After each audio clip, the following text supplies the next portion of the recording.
The 7 biggest mistakes people make when hiring a plumber. Mistake number 1. You hire a plumber based only on price.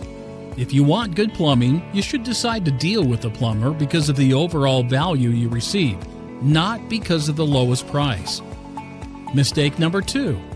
You think all plumbers are the same. Most places require that you use only licensed plumbers. Ask to see the plumber's license. Mistake number 3. You have 3 or more plumbers competing with each other for your work. You may think this is a good way to do business, but here's why it usually isn't a good way to deal with plumbers. A good plumber has enough loyal customers that they don't have to deal with price shoppers. But price should not be more important than good quality and good service. Mistake number 4. You think having the right tools is all the plumber needs to do your job. Mistake number 5.